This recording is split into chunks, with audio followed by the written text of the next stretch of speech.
Bismillahirrahmanirrahim.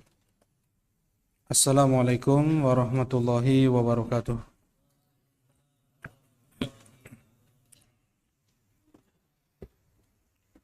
Innal hamdalillah nahmaduhu wa nasta'inuhu wa nastaghfiruh wa na'udzu billahi min shururi anfusina wa min sayyiati a'malina may yahdihillahu fala mudhillalah wa may yudlil fala hadiyalah. Ashhadu an la ilaha illallah wahdahu la syarika lah. وأشهد أن محمدا عبده ورسوله صلى الله عليه وعلى آله وصحبه وسلم تسليما كثيرا أما بعد. قال الله تعالى في القرآن الكريم يا أيها الذين آمنوا اتقوا الله وقولوا قولا سديدا يصلح لكم أعمالكم ويغفر لكم ذنوبكم ومن يطع الله ورسوله فقد فاز فوزا عظيما. الحمد لله. نعم، نواصل إن شاء الله قراءتنا من صحيح مسلم. وقبل أن نقرأ من حفظ الحديث أحد منكم حافظ؟ نعم، قم اقرأ بمكبر الصوت.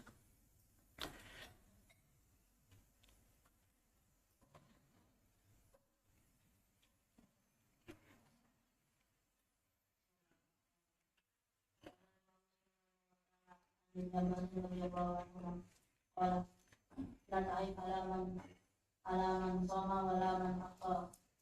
قال رسول الله صلى الله عليه وسلم في سفر وأفطر. قال حدثني محمد قال الإمام مسلم قال الإمام مسلم رحمه الله تعالى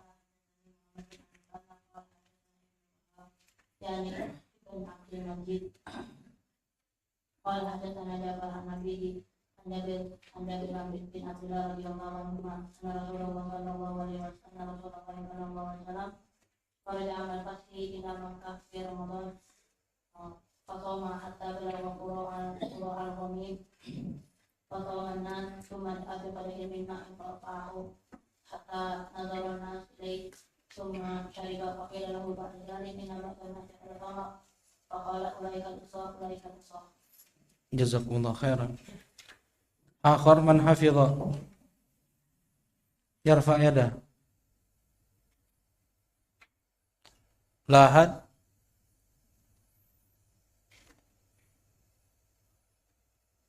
لا يحفظ إلا خبيب. طيب، من حفظ الحديث يقومون ويقرؤون. نعم، قم.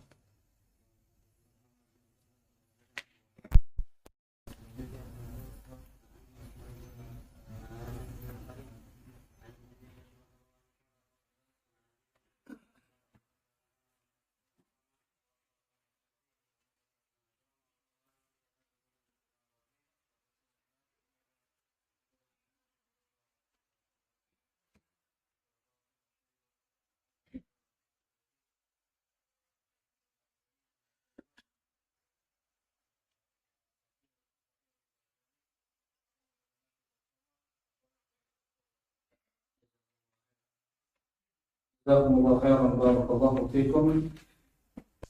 Nafa'allahu bihifdzikum al-Islam wal muslimin. Allahumma amin ya Rabb. Nah,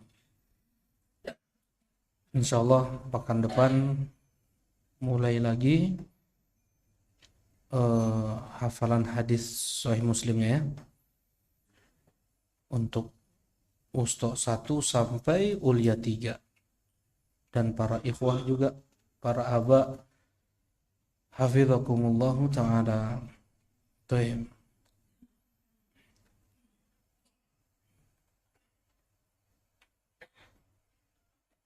Baik, apa yang Anda sampaikan kemarin tentang ulaikal usah, mereka itu berbuat maksiat ketika tetap berpuasa. Anda sampaikan kenapa Rasulullah sallallahu alaihi wasallam mengatakan demikian? Karena di sana ada hal besar yang akan mereka hadapi, yaitu peperangan untuk menaklukkan Makkah.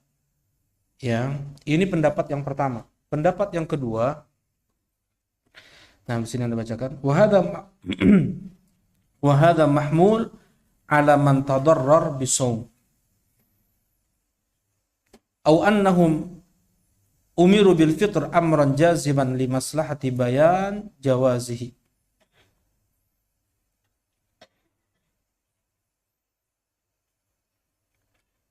Fa khalaful wajib.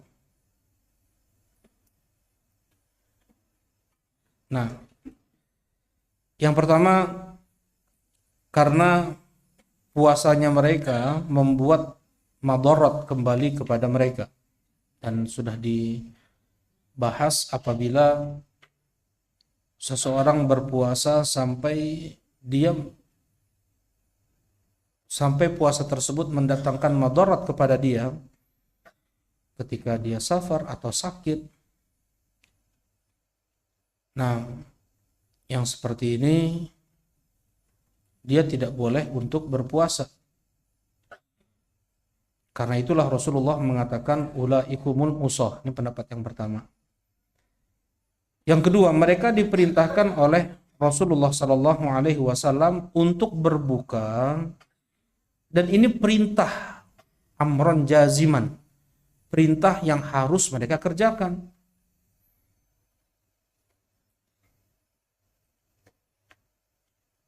Ya, limaslahati bayan jawazih. Ya, karena untuk maslahat. Dan wallahu alam, karena pula mereka akan memasuki Makkah. Ya, tidak berapa lama lagi mereka akan memasuki Makkah. Bisa terjadi peperangan. Dan mereka para sahabat menyelisihi perintah Nabi tersebut. Karena itu Rasulullah SAW mengatakan ulaikumul usah.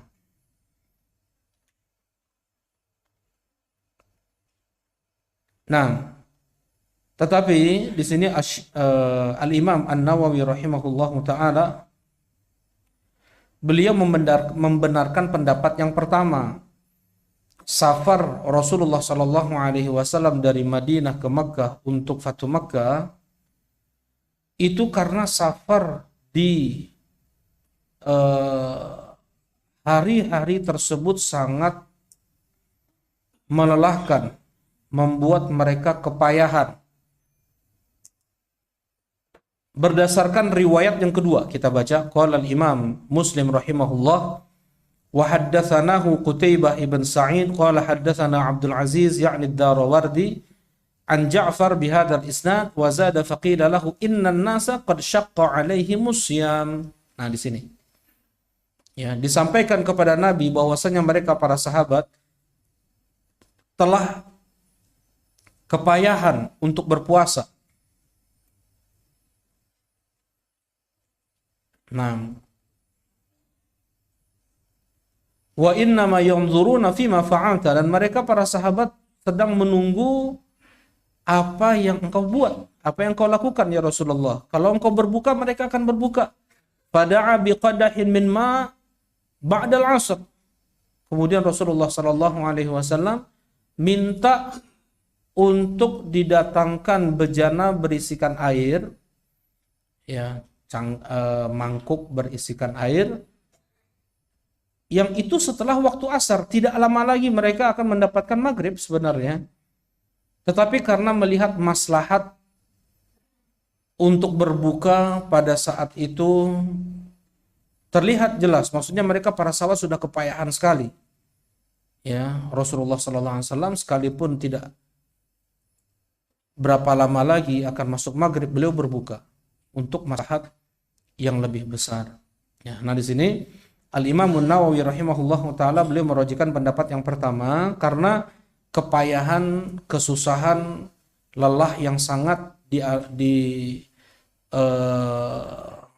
diderita para sahabat pada saat itu perjalanan menuju Madinah dan ke Makkah. Baik. Rasulullah Shallallahu Alaihi Wasallam mengatakan ulaikal usah, mereka adalah pelaku maksiat. Bagi yang masih tetap juga berpuasa, memaksakan diri dengan keadaan akan datang madarat kepada mereka. Yang seperti ini bukan syariat Islam ya, bukan syariat Islam. Islam itu datang membawa kemudahan, bukan datang membawa kesusahan. Ma anzalna 'alaikal qur'ana litashqa. Kami tidaklah turunkan Al-Qur'an ini kepada engkau ya Muhammad untuk engkau susah. Ya. Surat apa itu? Ya, surat Thaha. Ma anzalna 'alaikal qur'ana litashqa. Tidaklah kami turunkan Al-Qur'an ini untuk engkau susah ya Muhammad. Nah, fattaqullaha mastata'tum, dan bertakwalah kalian semaksimal kemampuan kalian. Wala tulqu biaidikum ila tahlukah, jangan campakkan diri kalian pada kebinasaan. Ma amartukum bihi fa'tu minhu mastata'tum. Apa yang aku perintahkan kepada kalian, kerjakan semaksimal kemampuan kalian. Wa ma nahaitukum anhu fajtanibu, dan apa yang aku larang jangan coba untuk mendekatinya. Ya. Riwayat yang datang wa ma nahaitukum anhu fatrukuhu mastata'tum, itu dhaif. Apa yang aku larang kepada kalian tinggalkan semaksimal kemampuan kalian, itu dhaif. Ya. Yang sahih adalah fajtanibu, jangan dekati oleh kalian. Ma amartukum bihi fa'tu minhu mastata'tum, yang dikerjakan semaksimal kemampuan kalian hanya apa yang Rasulullah perintahkan kepada kita. Sedangkan apa yang Rasulullah larang kepada kita, kita semua bisa untuk meninggalkannya. Karena itu jangan coba-coba kita dekati. Wala taqtulu anfusakum innallaha kana bikum rahima. Jangan kalian bunuh diri kalian sendiri, sesungguhnya Allah itu sayang pada kalian. Nah, ini dalil-dalil tidak boleh kita untuk memaksakan diri dalam hal ibadah. Tidak boleh untuk berlebih-lebihan. Ya, sholat malam, sholat tahajud misalnya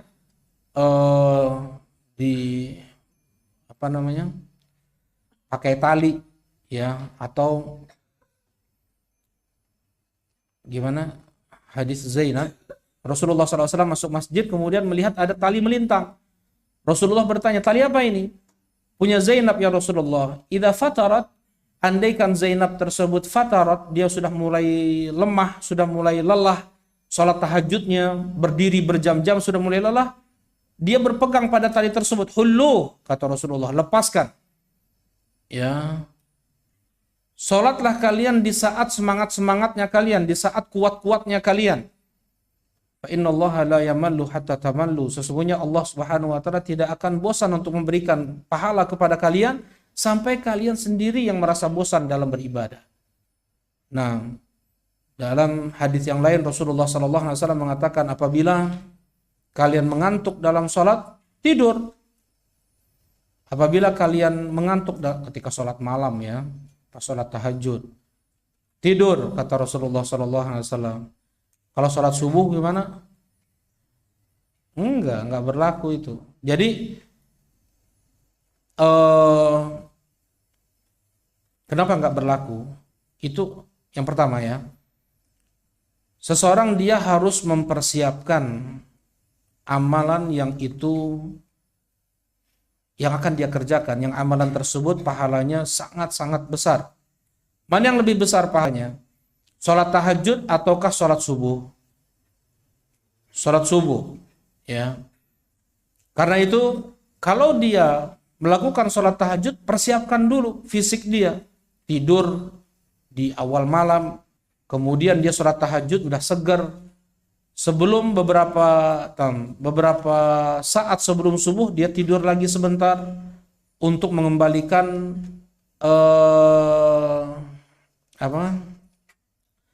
mengembalikan semangat dia untuk sholat subuh. Itu yang dilakukan oleh Rasulullah SAW. Beliau tidur beberapa menit, ya, sebelum sholat subuh, setelah sholat tahajud, beliau tidur. Terdengar azan Bilal, beliau tidur. Nah, inna Bilalan yu'adzinu bilail. Sesungguhnya Bilal itu mengumandangkan azan di waktu malam. Dalam riwayat ya, ingat ini. Yang pertama, liyukil naimakum, untuk membangunkan orang yang tidur di antara kalian untuk salat qiyamul lail. Waliyasum shaimakum, untuk berpuasa yang mau berpuasa. Yang ketiga, liyanam qaimakum, untuk tidur orang yang salat tahajud. Untuk tidur orang yang salat tahajud, agar dia ketika salat subuhnya apa? Semangat, jangan sampai ya karena begadang di sholat tahajud, di sholat subuh yang jauh lebih besar pahalanya, dia kurang semangat. Dia ngantuk-ngantuk. Nah ini hikmah kenapa Rasulullah SAW mencontohkan beliau tidur dulu setelah sholat tahajud sebelum sholat subuh. Tuh. Nah, kemudian ini yang pertama. Kemudian yang kedua yaitu tidur di awal malam. Yang kedua, untuk sholat subuh. Ya, untuk sholat subuh tentunya imam tidak akan begitu lama ya mengerjakan, walaupun sholat wajib yang paling lama dikerjakan oleh Nabi SAW adalah sholat subuh. Berapa ayat yang Rasulullah baca di sholat subuh? Berapa ayat yang Rasulullah baca di sholat subuh, Eka?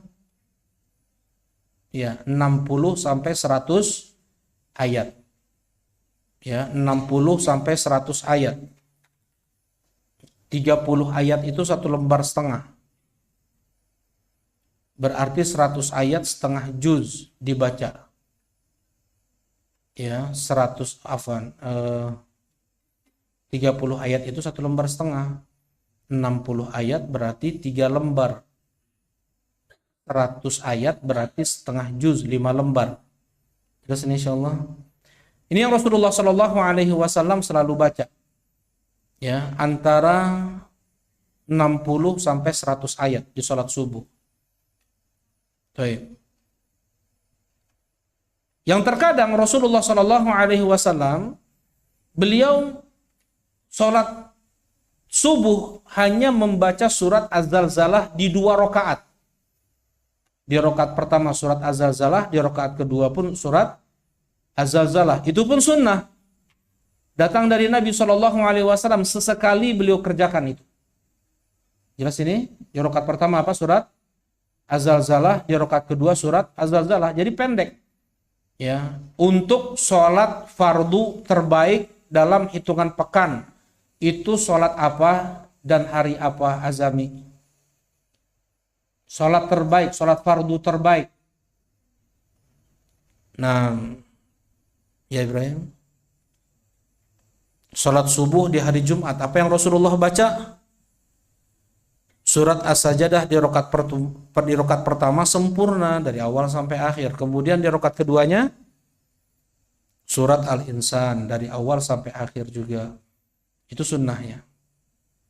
Nah, sholat fardu terbaik yang Rasulullah kerjakan itu pun tidak sampai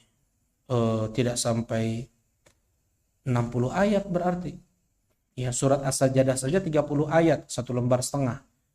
Nah, jadi untuk sholat subuh nggak bisa kita pakai dalil kalau ngantuk tidur gitu ya. Enggak. Dia harus berusaha. Dan mereka para imam ayyukum amman nasa falyukhaffif. Siapa di antara kalian yang mengimami jamaah maka peringanlah.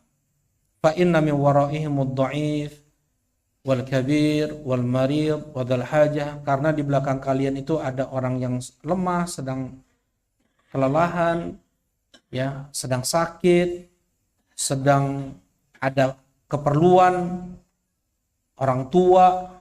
Baik. Ini pun dalil juga, orang sakit boleh juga ke masjid nih. Ya. Fa inna min waraihimul kabir wad dha'if wal marid wadal hajah.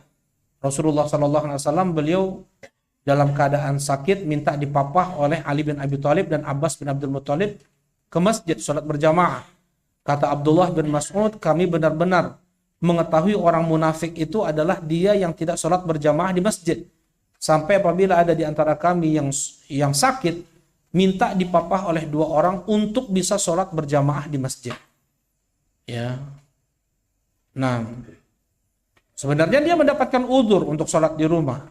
Tetapi ketika dia sholat berjamaah di masjid sekalipun dia mendapatkan pahala. Nah,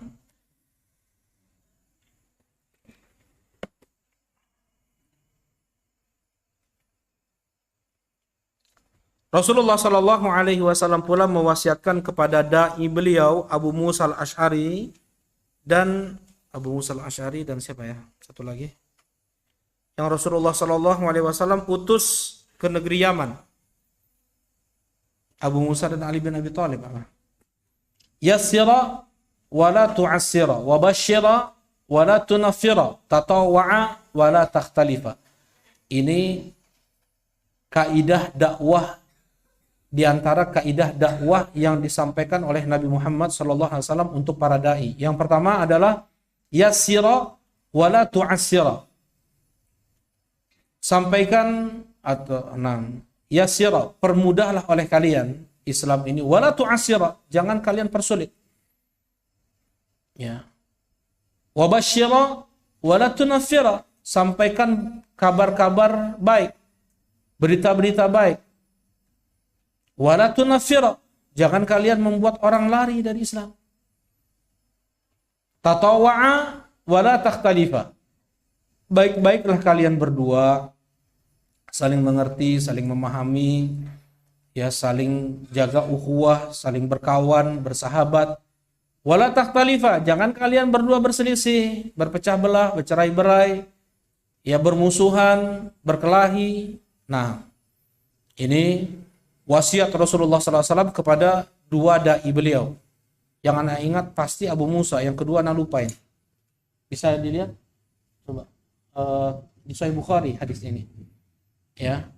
Rasulullah mengirim 2 sahabat beliau ke negeri Yaman, kemudian wasiat Rasulullah itu basyira, coba cari hadis basyira wala tunaffira, yassira wala tu'assira. Baik. Nah, kita masuk pada hadis yang baru.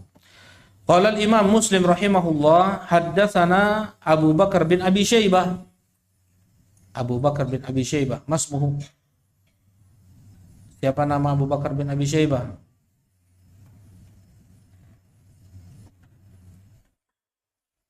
Siapa nama Abu Bakar bin Abi Syaibah? Habib? Siapa yang bisa jawab? Habib. Naam, jazakumullah khair. Abdullah ibn Muhammad ibn Ibrahim ibn Utsman. Abu Syaibah itu adalah Ibrahim ini. Abdullah ibn Muhammad ibn Ibrahim ibn Utsman. Abu Syaibah itu adalah Ibrahim bin Utsman. Ya. Beliau mempunyai saudara 2. Yang satu Utsman namanya, yang satu lagi Qasim. Qasim dhaif, Utsman thiqah. Baik. Qala haddatsana, qala al-Imam Muslim rahimahullahu taala haddatsana Abu Bakar bin Abi Syaibah wa Muhammad ibn Musanna. Muhammad ibn Musanna Abu Musa al-Anazi wa ibnu Bashar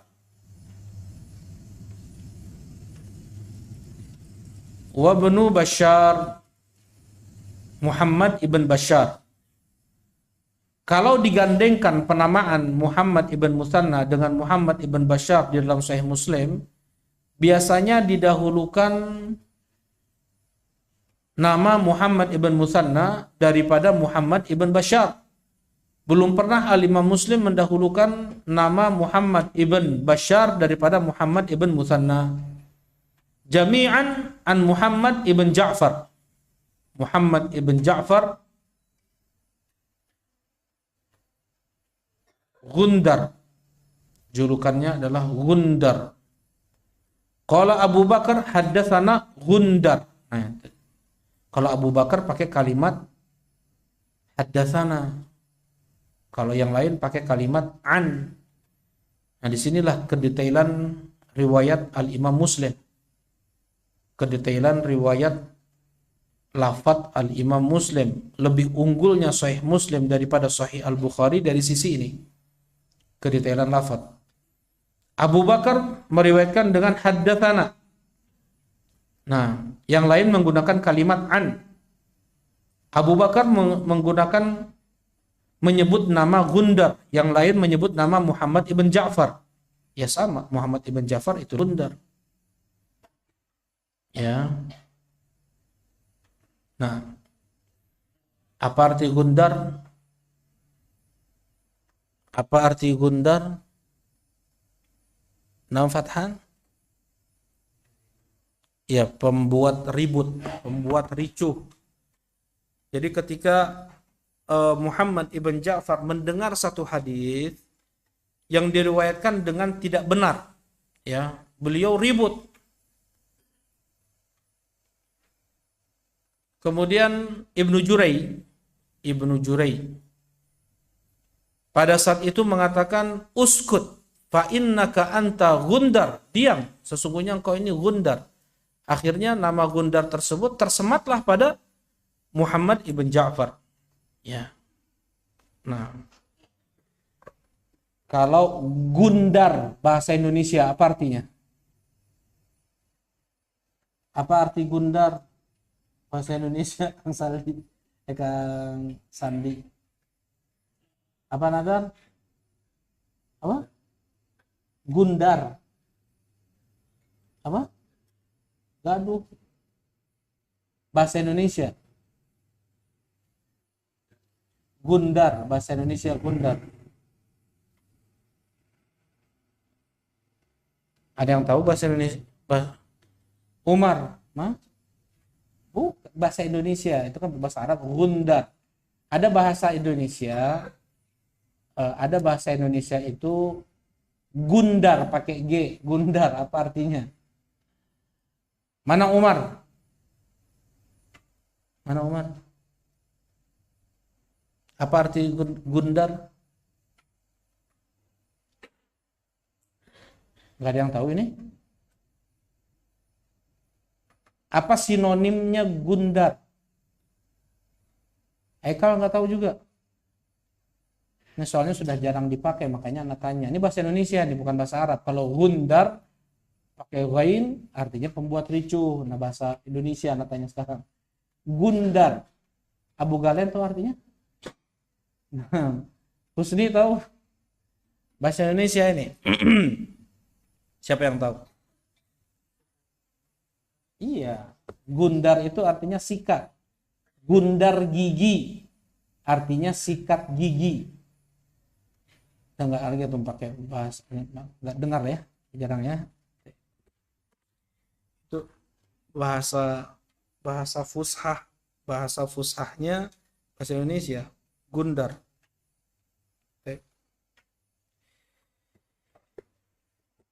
Nah, qala Abu Bakar haddatsana Gundar an Syu'bah ibn Hajjaj Abu Bustam an Muhammad ibn Abdurrahman ibn Sa'ad an Muhammad ibn Amr ibn Hasan an Jabir bin Abdullah radhiyallahu taala anhuma. Jabir bin Abdullah radhiyallahu taala anhuma qala kana Rasulullah sallallahu alaihi wasallam fi safarin. Laisal birru, bukanlah kebaikan itu untuk kalian berpuasa ketika safar. Ya, laisal birru. Dalam riwayat yang lain, laisa minal bir, bukan termasuk dari kebaikan kalian berpuasa ketika safar. Ada juga riwayat yang digunakan oleh ulama nahwu untuk kalimat ini ya. Untuk bahasa akaluni al-baraghith. Oh, bukan akalun al-baraghith, bukan. Jadi pengganti alif dan lam adalah mim. Laisa minambir amsiyamum bim safar. Ya, jadi alif lam itu diganti dengan mim. Alif lam ta'rif diganti dengan mim. Laisa minambir amsiyamum bim safar. Pernah dengar atau itu? Nah, tetapi riwayat ini dinisbatkan kepada Nabi SAW, mengucapkannya itu dhaif. Hadis Rasulullah mengatakan demikian itu dhaif. Yang sahih seperti ini, tetap menggunakan alif dan lam. Laisa minal bir asyam antasumu fi safar. Di sini riwayatnya, bukan termasuk dari kebaikan kalian berpuasa ketika safar. Dengan hadis ini dan hadis yang sebelumnya, ahlu zahir, ulama zahiriyah mengatakan tidak sah seseorang berpuasa ketika safar. Rasulullah menghukuminya pelaku maksiat, Rasulullah mengatakan bukan termasuk kebaikan, berarti apa? Enggak sah sudah, karena sudah cacat ibadahnya. Nah, tetapi sebagaimana telah dibahas bahwasanya berpuasa ketika safar tergantung keadaan orang tersebut. Andaikan tidak memadaratkan dia, maka tidak mengapa dia berpuasa. Andaikan memadaratkan, maka wajib dia untuk berbuka. Nah, yang menjadi khilaf adalah apa yang paling atau mana yang lebih afdol ketika safar tersebut tidak melelahkan. Apakah dia berpuasa atau berbuka?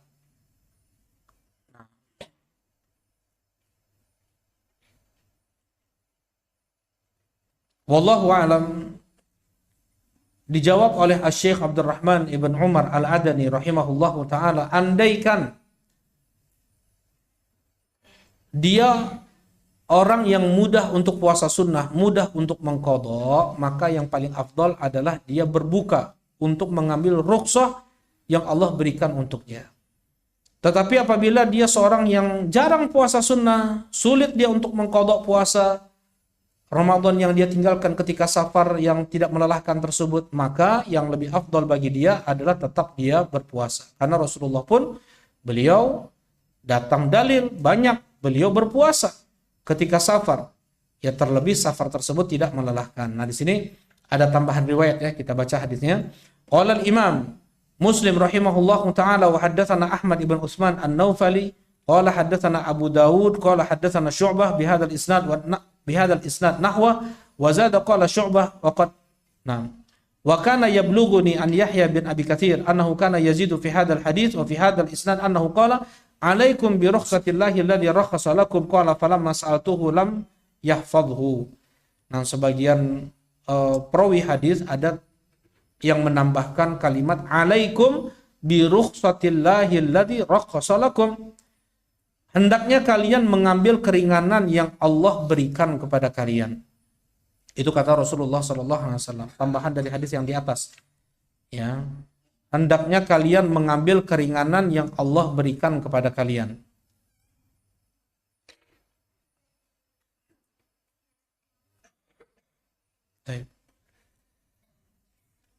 Nah, kita baca yang setelahnya juga.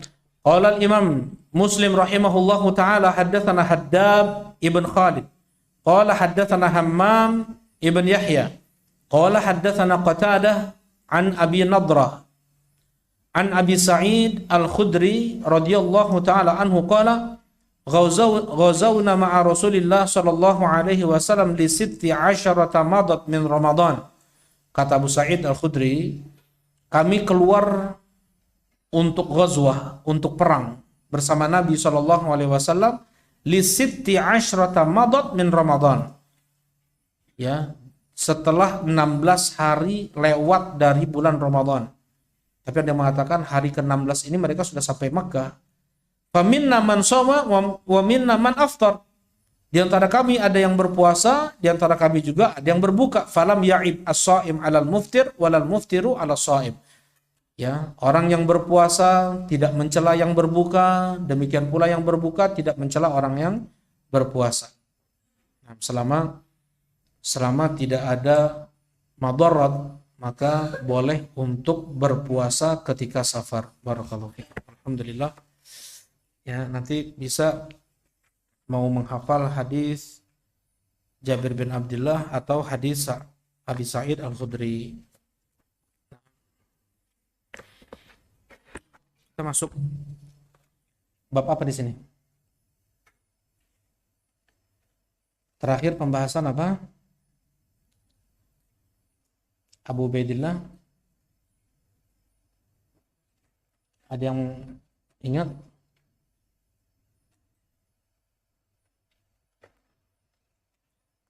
Ada yang ingat? Fikri?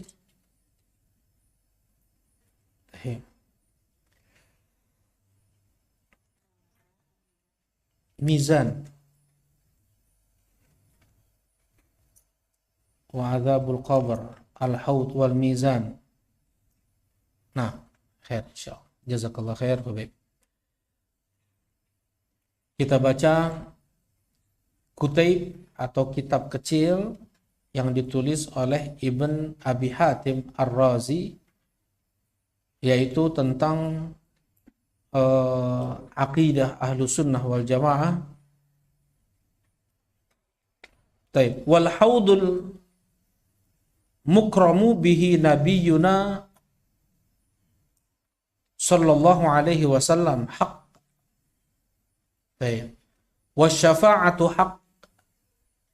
Dan haud yang Allah Subhanahu wa taala berikan kepada Nabi sallallahu alaihi wasallam di padang mahsyar nanti adalah hak. Dan ini akidah Ahlussunnah wal Jamaah. Siapa yang menyelisih Ahlussunnah dalam permasalahan ini? Al-Mu'tazilah. Mereka mengatakan hadis yang datang tentang telaga Nabi di padang mahsyar semuanya ahad dan itu tidak bisa diterima, kata mereka.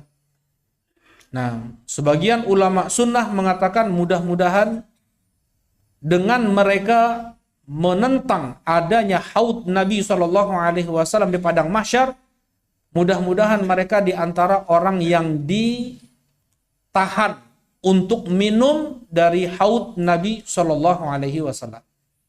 Karena di sana ada beberapa orang, ada banyak orang ditahan untuk minum dari haud Nabi SAW. Setelah 50.000 tahun manusia di padang mahsyar, berdiri semuanya, matahari didekatkan di atas kepala mereka sejarak 1 mil, tentunya kelaparan yang sangat, haus yang sangat, ya. Kaum mukminun mereka minum dari air telaga para nabi mereka semua. Para nabi memiliki haudnya masing-masing. Nabi Ibrahim, Nabi Nuh, Nabi Musa, Nabi Isa, Nabi Yahya, masing-masing mempunyai haud.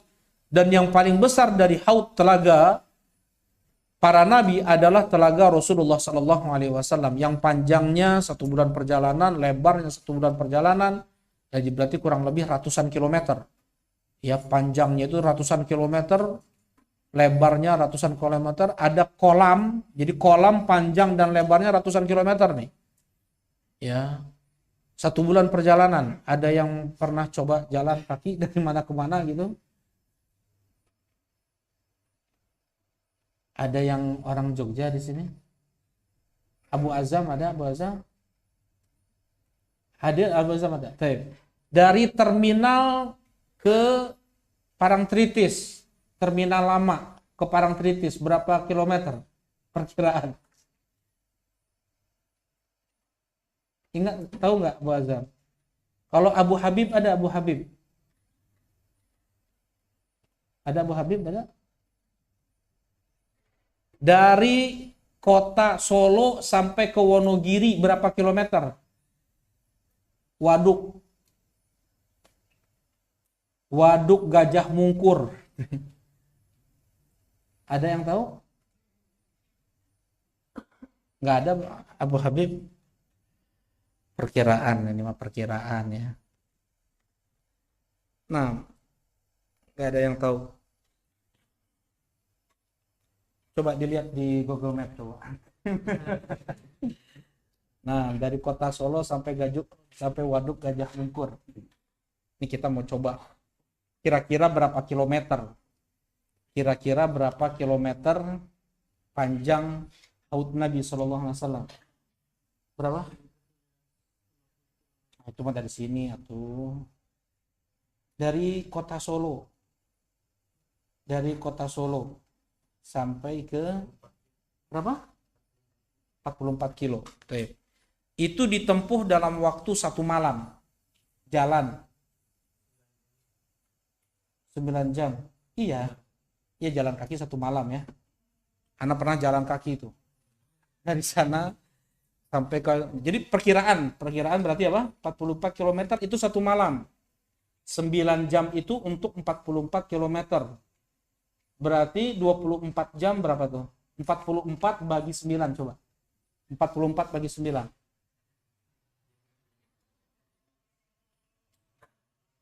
4,8 kali 24.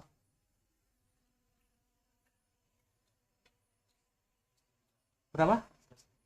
117 kilo. Nah, jadi 24 jam seseorang berjalan tanpa henti, berapa? 117 kilo kali 30. 3.500. Dari sini ke Aceh. Itu panjang haud Nabi Shallallahu Alaihi Wasallam. 3.510. Lo lebih lagi, udah ke Johor udah. Johor Malaysia. Ya, itu panjangnya dari Bandung sampai kurang lebih ya Johor Malaysia.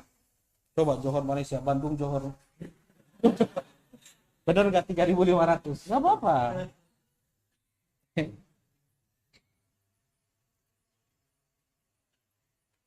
Bener nggak? Jadi kurang lebih panjangnya haud Nabi SAW kalau dibikin kolam itu dari sini berapa? Bandung Johor ya?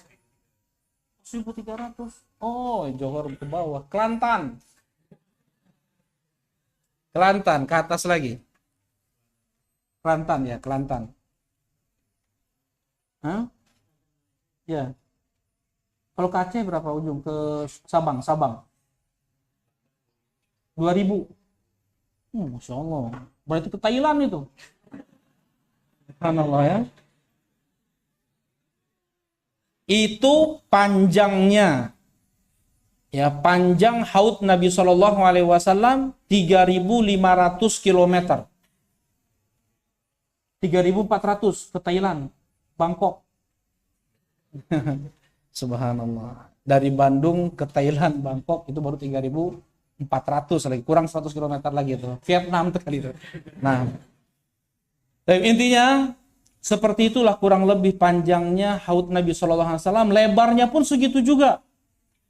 Air yang ada di dalam telaga tersebut lebih putih daripada susu, lebih manis daripada madu, lebih dingin daripada salju. Yang jumlah bintang, jumlah cangkir di haud tersebut sejumlah bintang-bintang di langit. Ya, tidak ada satupun ilmuwan astronomi yang bisa memastikan berapa jumlah bintang yang ada di langit. Untuk kemarin ya. Barakallahu fikum kasani. Nah, dan umat Nabi Muhammad Shallallahu Alaihi Wasallam semuanya disambut oleh Nabi Shallallahu Alaihi Wasallam untuk minum di telaga beliau. Ketika ada yang mau datang ke telaga Nabi Shallallahu Alaihi Wasallam dihadang, ada yang dihadang. Rasulullah Shallallahu Alaihi Wasallam mengatakan, Allahumma ummati, ya Allah mereka itu umatku. Kemudian ada suara mengatakan, innaka la tadri ma ahdatsu ba'da. Engkau ya Muhammad tidak tahu apa yang sudah mereka perbuat setelahmu. Perkara-perkara muhdatsat dalam agama, membuat hal-hal baru dalam agama, mengubah, melencengkan Islam, membelokkan Islam, menyesatkan orang-orang dari jalan Allah, ya, membuat perkara-perkara bid'ah. Itu yang membuat orang-orang diantaranya terhalang untuk minum dari haud Nabi Shallallahu Alaihi Wasallam. Yang pertama. Diantaranya pula yang kedua adalah dia yang nggak senang dengan kebijakan-kebijakan pemerintah. Ya, dia yang tidak bisa bersabar dengan pemerintah. Rasulullah Shallallahu Alaihi Wasallam menyamakan sebenarnya perintah untuk sholat, puasa, sedekah, dan juga taat kepada pemimpin. Untuk sholat orang bisa banyak, puasa bisa, zakat bisa, sedekah bisa. Tapi kalau untuk taat kepada pemimpin, Banyak orang yang berguguran di sini. Ya. Padahal di hadis yang sama perintah dari Nabi SAW untuk sholat dan untuk sabar terhadap pemimpin. Ya, dan ini adalah akidah Ahlussunnah wal Jamaah untuk mendengar dan patuh kepada pemimpin, dan kita patuh menaati pemimpin dalam hal yang baik. Misalnya menyuruh pada hal yang mungkar, tidak boleh kita taati. Hanya itu saja yang tidak kita taati. Bukan artinya ketika pemerintah menyuruh pada yang mungkar, kita harus langsung memberontak. Tidak seperti itu Ahlussunnah wal Jamaah. Tapi untuk hal yang mungkar itu saja tidak kita taati mereka, pemerintah. Karena Rasulullah SAW mengatakan innamat ta'atu fil ma'ruf, sesungguhnya ketaatan itu hanya pada yang ma'ruf saja. Ya, la ta'ata fi makhluqin fi ma'siyati khaliq, tidak ada ketaatan kepada makhluk di saat itu memaksiati Allah Subhanahu wa taala. Nah, ya. Nah di sini kata Anas bin Malik, sampai kapan kami bersabar? Satakunu alaikum atharah. Kalian akan mendapatkan atharah. Apa itu atharah? Hak-hak kalian diambil oleh pemerintah. Hak-hak kalian diambil oleh pemerintah. Tuh. Apa yang harus kami lakukan ya Rasulullah? Tasbiru. Kalian bersabar. Sampai kapan ya Rasulullah? Hatta talqauni alal haud. Sampai kalian bertemu denganku nanti di telaga. Nah, di antara sebab seseorang bisa minum dari telaga Nabi SAW adalah dia bersabar atas kezaliman pemerintah. Jelas ini? Yang pertama, dia harus berada di atas sunnah Nabi, harus berada di jalur Al-Quran dan sunnah menurut pemahaman para salafus soleh. Kemudian dia di antaranya juga dia harus bersabar dengan apapun yang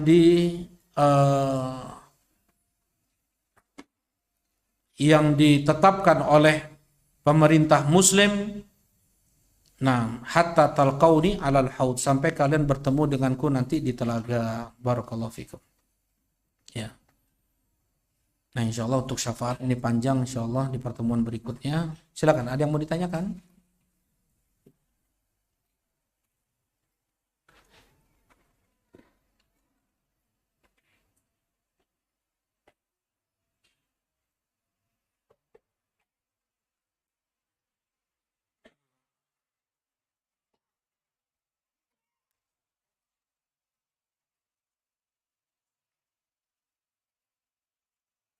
Afan Ustadz, siapa itu Asy-Syaikh Ali Hasan Al-Halabi? Beliau rahimahullah ta'ala sudah wafat ketika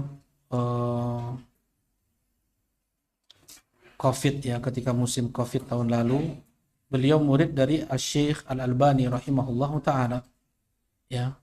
Beliau dan juga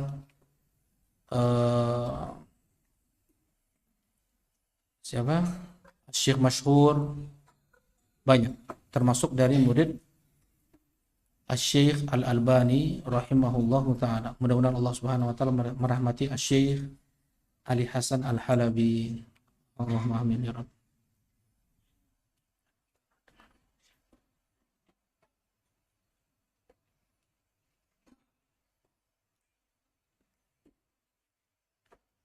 Seperti apa batas minimal seorang yang sakit boleh sholat di rumah?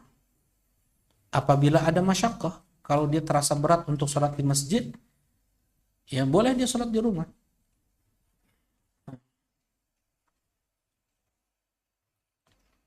Apa hukum kunut ketika sholat subuh? Bid'ah. Apa tidur setelah asar dan sesudah subuh itu makruh? Nah, apakah tidur setelah asar? Hadis yang datang tentang larangan tidur setelah sholat asar akan membawa, ya dalam hadis tersebut ada ancaman seseorang akan terganggu akalnya, akan gila. Ya, kalau terbiasa tidur setelah asar. Ini dhaif hadisnya. Dan sesudah subuh jelas itu makruh. Karena banyak sekali kebaikan setelah subuh. Nah, nasihat agar tidak sedih mondok. Wah, jalu antum. Baik. Laki-laki. Laki-laki. Kalau putri boleh lah. Ini mah laki-laki. Baik. Laki-laki ada yang sedih. Ada. Apa? Kalau putri bisa jadilah. Nah, kalau putra ada juga ya. Ada juga ya. Jangan kayak putri ya. Al-Imam Al-Bukhari rahimahullah ta'ala, di umur beliau 13 tahun haji dengan ibu beliau, dengan abang beliau Ahmad. Kemudian Al-Imam Al-Bukhari rahimahullah ta'ala sendiri yang berkata, wahai bunda, izinkan ana untuk tinggal tetap di Makkah untuk belajar. Biar bunda dengan abangnya yang pulang. Ini Imam Bukhari sendiri, beliau yang apa? Yang semangat kuat untuk thalabul ilm. Meninggalkan orang tua sendirian. Dulu enggak. Mana fasilitas dulu, enggak ada pondok dulu. Makan cari sendiri untuk bisa belajar, tidur cari tempat sendiri. Nggak ada fasilitas, tidak ada tempat yang memudahkan mereka untuk belajar ilmu agama. Ya, di zaman Nabi SAW nggak ada pondok. Ada pondok di zaman Nabi, di zaman tabi'in, nggak ada pondok di zaman Nabi. Pondok dibuat untuk memudahkan kaum muslimin fokus untuk belajar ilmu agama. Jadi mereka cari tempat untuk tidur, mereka cari makan, ya. Mereka cari tempat penginapan. Abu Hatim dan Ibn Abi Hatim yang kita baca kitabnya tadi, mereka berdua anak dengan ayah pergi ke satu negeri untuk mengambil hadis di ulama negeri tersebut. Terus setiap hari, siang, pagi sampai siang mereka habiskan waktu untuk belajar, untuk mengambil hadis sampai sore. Kemudian malam harinya mereka mencocokkan nih. Sang ayah mencocokkan tulisannya dengan sang anak. Benar nggak tulisannya? Sama nggak tulisan kita nih? Terus seperti itu. Suatu waktu gurunya sakit. Akhirnya mereka ke pasar. Yuk kita ke pasar, mungkin ada yang bisa kita beli makan. Oh, tuh ada ikan. Kita beli ikan. Ya, dibeli ikan. Sampai di rumah datang kabar, ada ustadznya datang, ada syekhnya datang. Langsung mereka tinggalkan saja ikan seperti itu, nggak jadi dimasak. Mereka lebih mendahulukan mengambil hadis. Ikan nggak dimasukkan ke dalam freezer, ya nggak ada freezer dulu juga. Nggak lama busuk dia, 1 hari, 2 hari, hari yang ketiga udah kayak apalah bentuk ikan itu. Ya, akhirnya mereka paksakan juga untuk dimakan ikan tersebut. Sambil berkata sang ayah kepada sang anak, Abu Hatim berkata kepada anaknya, Muhammad ibn Idris berkata kepada anaknya Abdurrahman, la yunalul ilm bi rahatil jasad. Tidak akan mendapatkan ilmu dengan santai-santai. Ilmu itu tidak akan didapatkan dengan enak, dengan santai, dengan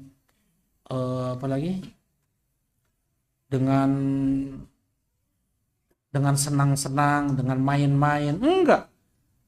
Dengan kesusahan, mungkin ada sedih. Imam Bukhari enggak rindu sama uminya dia. Rindu. Ya. Tetapi memang ada yang lebih besar daripada itu yang mau dia kejar. Dan sang ibu pun mengharapkan itu ada pada anaknya. Ada yang lebih besar daripada itu semua.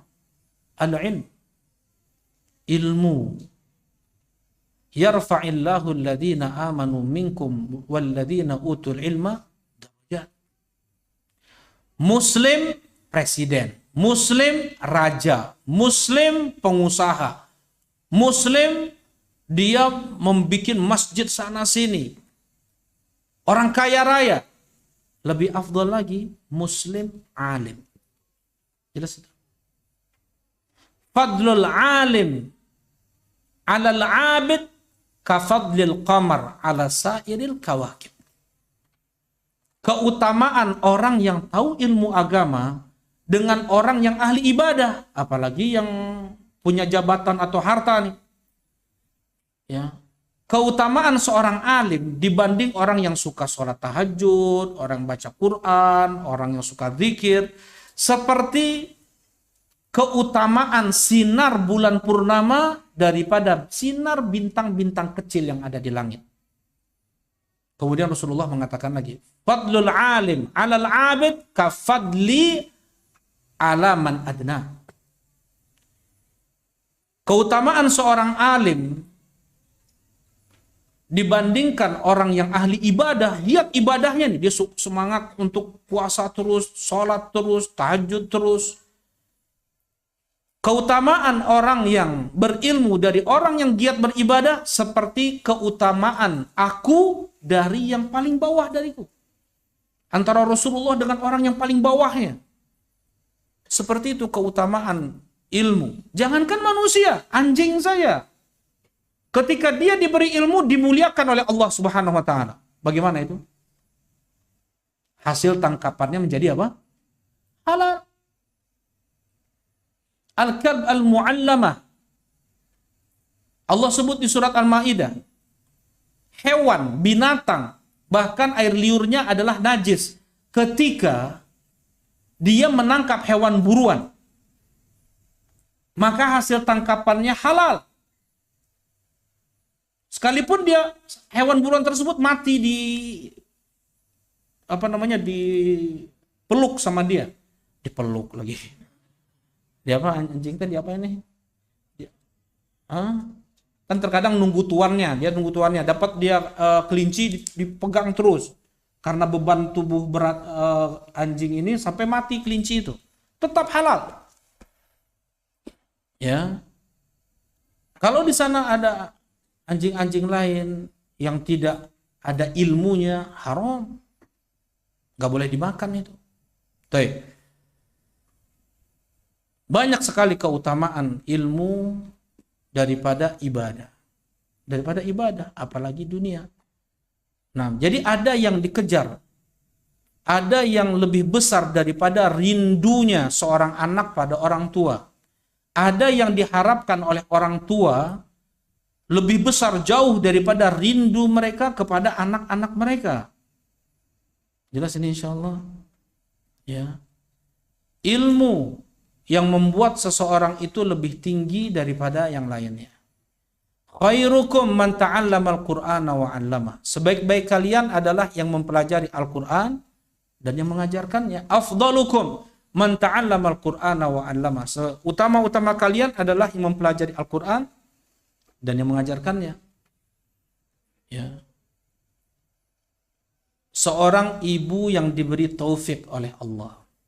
Seorang ayah yang diberi taufik oleh Allah ketika melepas anaknya untuk belajar ilmu agama di saat mereka sedang apa? Cinta-cintanya kepada si anak tersebut. Sedang senang-senangnya terhadap anak tersebut. Mereka ingin melawan cinta mereka kepada anak yang jangan sampai melebihi cinta mereka kepada Allah Subhanahu wa Ta'ala. Nabiullah Ibrahim alaihi salatu wassalam diperintahkan oleh Allah untuk menyembelih sang putra. Setelah tua Nabi Ibrahim gak punya anak, anak yang diidam-idamkan setelah 10-an tahun lahir juga. Nabiullah Ismail alaihissalam setelah di saat sedang senang-senangnya disuruh dibunuh, disuruh disembelih sang anak. Allah ingin melihat kecintaan Nabi Ibrahim kepada Allah, apakah lebih daripada kecintaannya kepada sang anak yaitu Ismail. Dites, diuji, dan gak ada bandingannya itu dengan apa yang dilakukan oleh orang tua kita kepada kita. Ya, Berat orang tua kita melepas kita untuk belajar ilmu agama. Sebagaimana kita pun tidak mau lepas dari orang tua kita. Ya. Tetapi ingat, surga Allah itu hanya dimasuki dengan ilmu agama. Iman yang benar itu hanya bisa diraih dengan ilmu agama. Amal soleh itu hanya bisa diwujudkan dengan ilmu agama. Kunci pembuka pintu surga. Fardu ain belajar ilmu agama itu. Banyak dari lisan mereka, anak sendiri dengar. Anak nggak ingin anak-anak seperti anak ya. Ustaz, anak nggak ingin anak-anak seperti anak. Ya, mungkin kami sudah berumur, ya orang tua kami dulu nggak mengarahkan kami untuk belajar ilmu agama. Allah baru beri hidayah kepada kami. Ini pun setelah kami udah sepuh lagi. Ya, harapan mereka agar antum menjadi pemberi syafaat untuk mereka. Baik.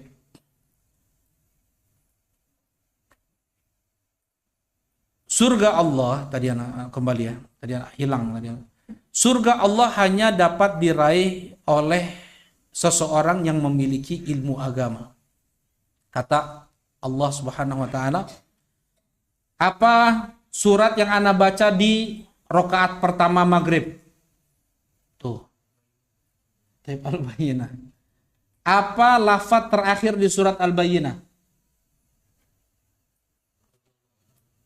Lafaz terakhirnya dzalika liman khasya rabbah. Dzalika liman. Dzalika liman. Dzalika kemana kembalinya? Surga, kenikmatan surga yang mengalir di bawahnya sungai-sungai, yang ridho Allah untuk mereka, kekekalan untuk mereka. Dzalika itu semua liman khasya rabbah. Untuk yang mempunyai khasyah kepada Rabbnya. Ada orang punya rasa takut kepada Rabbnya tanpa belajar ilmu agama? Bisakah seseorang mempunyai khasyah tanpa dia belajar ilmu agama? Mustahil. Dia hanya nabi yang seperti itu. Kata Allah, innama yakhshallah min ibadihi al-ulama. Sesungguhnya mereka yang punya khasyah hanya ulama. Hanya alim. Orang yang berilmu, surga untuk mereka. Fardu ain. Ya. Fardu ain. Harus semangat. Semangat belajar ilmu agama.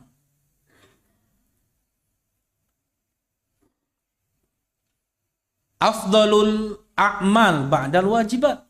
Amalan yang paling utama setelah amalan-amalan wajib adalah belajar ilmu agama ini. Setiap detik yang antum lakukan untuk belajar ilmu agama, pahalanya kembali ke siapa? Umi antum. Kembali ke abi antum. Setiap detik. Ketika antum manfaatkan itu semua, antum pun menjadi anak yang soleh itu seperti itu, berbakti kepada orang tua.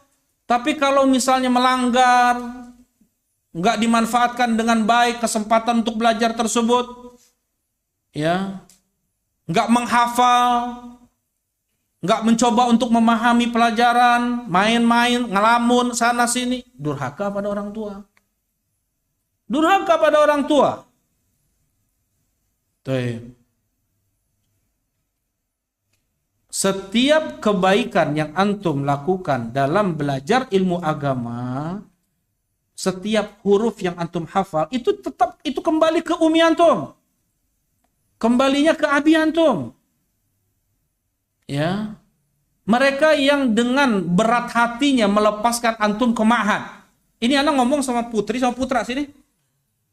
Anak kalau ngomong sama putri kayak gini anak ngomong ini. Masa putra kayak gini? Anak juga mau ngomong kayak gini ke putra lagi ya. Anak gak ada ngomong kayak gini ke putra ini. Putra rijal. Aduh, kumaha ya. Ini juga kebanyakan dari Bandung, dari mana. Belum pergi ke seberang pulau lagi antum. Belum perginya pakai paspor lagi antum. Gak ada siapa-siapa di sana. Ya, kalau sekarang aja udah Cirambai, sudah gimana? Gimana mau jadi Imam Bukhari? Anak nggak jadi terusin lagi yang tadi jadinya. Kayak ingat ini bukan putra ini, bukan putri. Nah, harus kuat atuh. Laki-laki, rijal, ya. Rasulullah Shallallahu Alaihi Wasallam, coba bagaimana beliau, Allah ingin membentuk jiwa Rasulullah Shallallahu Alaihi Wasallam. Rasulullah Shallallahu Alaihi Wasallam beliau nabi yang paling banyak derita, yang paling banyak bala Allah timpakan. Asyaddun nasi balaan al-anbiya. Tapi bagaimana Rasulullah SAW bisa menanggung itu semua?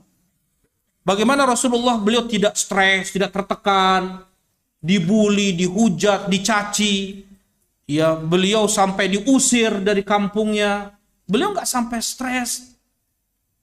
Rasulullah lahir dalam keadaan yatim. Jelas ini? Rasulullah lahir dalam keadaan yatim. Bahkan beliau bertahun-tahun lepas dari sang ibu. Nah, ini baru anak ngomong sama anak laki-laki ini. La ilaha illallah. Berapa banyak ujian Rasulullah SAW ketika kecil itu untuk membentuk kejiwaan Nabi SAW. Semakin antum jauh dari orang tua, seharusnya antum semakin kuat untuk membentuk kepribadian antum. Akan banyak masalah di luaran sana, akan banyak hujatan, akan banyak celaan, akan banyak perjuangan untuk melanjutkan dakwah Nabi Muhammad Sallallahu Alaihi Wasallam. Kalau untuk hal yang seperti ini nggak bisa, kumaha tuh? Ya, ini nggak ada apa-apanya ini. Baik, ista'in billah, minta pertolongan kepada Allah Subhanahu Wa Taala. Jadilah laki-laki yang tegar, yang kuat, ya. Nah, kalau yang tadi itu yang Anda bilang ke akhwat, ke putri itu tadi, yang tadi itu yang awal. Kalau antum seperti itulah, ya. Jadilah fitrah antum yang sebenarnya, ya. Jangan cengeng, jangan, harus kuat, harus tegar. Antum dimanapun bisa nih, dimanapun bisa. Ya, ini fasilitas udah luar biasa. Apalagi makan di mahat ini kayak gini, luar biasa enaknya. Coba di mahat-mahat lain. Di mahat-mahat lain. Waduh, kerupuk doang sama nasi. Iya, tempe satu sama nasi. Bihun sama nasi. Udah kayak gitu doang. Tuh. Kalau di sini sudah melenoi antum. Aduh, apalagi nanti. Nggak ada pertanyaan ini salah nih. Pertanyaan yang salah. Baik, ada yang ditanyakan lain? Kita selesaikan. Subhanakallahumma rabbana wa bihamdika asyhadu an la ilaha illa anta astaghfiruka